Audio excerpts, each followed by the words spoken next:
नमस्कार, आप देख रहे हैं सत्य हिंदी और मैं हूं आपके साथ कृति सिंह। महाराष्ट्र के सीएम देवेंद्र फडणवीस और उनके डिप्टी सीएम एकनाथ शिंदे के बीच तनातनी अब खुलकर सामने आ गई है। दोनों एक दूसरे पर तंज कस रहे हैं, जिससे महाराष्ट्र का सियासी माहौल काफी गर्म हो चुका है। शिंदे और फडणवीस के बीच की लड़ाई अब राम और रावण तक पहुंच गई है। कैसे, चलिए आपको बताते हैं। दरअसल 2 दिसंबर को महाराष्ट्र के 246 नगर परिषदों और 42 नगर पंचायतों के चुनाव के लिए मतदान होने वाला है, जिसका परिणाम अगले ही दिन 3 दिसंबर को घोषित कर दिया जाएगा। इसी चुनाव के लिए कुछ दिन पहले डिप्टी सीएम और शिवसेना नेता एकनाथ शिंदे अपनी पार्टी के लिए प्रचार कर रहे थे। इसी दौरान शिंदे ने बिना कोई नाम लिए बीजेपी की तुलना रावण से कर दी थी। शिंदे ने कहा था कि रावण भी घमंडी था और इसलिए उसकी लंका जला दी गई थी। आपको भी 2 दिसंबर को वही करना है। पालघर चुनाव में बीजेपी को चुनौती देने के लिए शिवसेना ने राष्ट्रवादी कांग्रेस पार्टी एनसीपी के दोनों गुटों को साथ ले लिया है। शिंदे ने कहा कि हम सब साथ आ गए हैं, तानाशाही और घमंड के खिलाफ एकजुट हो चुके हैं। शिंदे के इसी तंज पर अब सीएम फडणवीस का जवाब आ गया है।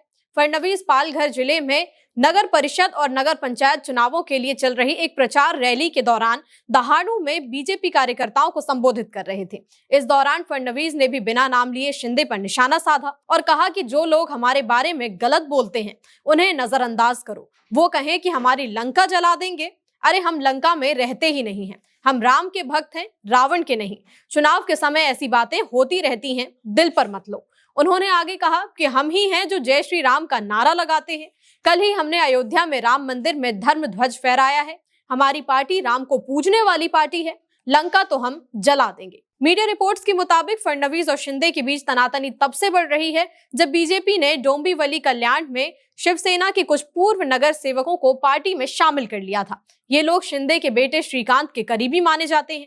इसी वजह से शिवसेना ने कैबिनेट की साप्ताहिक बैठक का बहिष्कार किया था और इस मुद्दे को उठाने के लिए फडणवीस से मुलाकात भी की थी।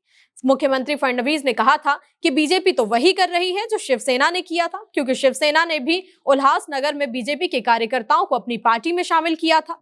फडणवीस का यह जवाब शिंदे को पसंद नहीं आया और वो दिल्ली पहुंच गए, जहां उन्होंने गृह मंत्री अमित शाह से मुलाकात कर राज्य बीजेपी की शिकायत की। दोनों नेताओं के बीच मीटिंग करीब 50 मिनट तक चली। सूत्रों से मिली जानकारी के अनुसार इस बैठक में शिवसेना स्थानीय नेताओं को बीजेपी में शामिल करने पर शिंदे ने नाराजगी जताई थी, लेकिन अमित शाह ने इस पर क्या कहा और आगे क्या रणनीति तय हुई, इस बारे में कोई भी जानकारी सामने नहीं आई। लेकिन मंच से जारी दोनों नेताओं की बयानबाजी साफ दिखाती है कि तनाव अब भी खत्म नहीं हुआ है और अब तक कोई बीच का समाधान भी नहीं निकाला गया है। और 2 दिसंबर को मतदान भी है, तो दोनों ही नेता अपनी अपनी पार्टी के मतदाताओं को साधने में लगे हुए हैं। आपको क्या लगता है, महाराष्ट्र की राजनीति में क्या होने वाला है? हमें कमेंट करके बताइए। साथ ही वीडियो को लाइक और शेयर करें और चैनल को सब्सक्राइब कर लें। फिलहाल के लिए इतना ही। नमस्कार। Copyright disclaimer under Section 107 of the Copyright Act 1976. Allowance is made for fair use for purposes such as criticism, comment, news reporting, scholarship, and research. Fair use is a use permitted by copyright statute that might otherwise be infringing.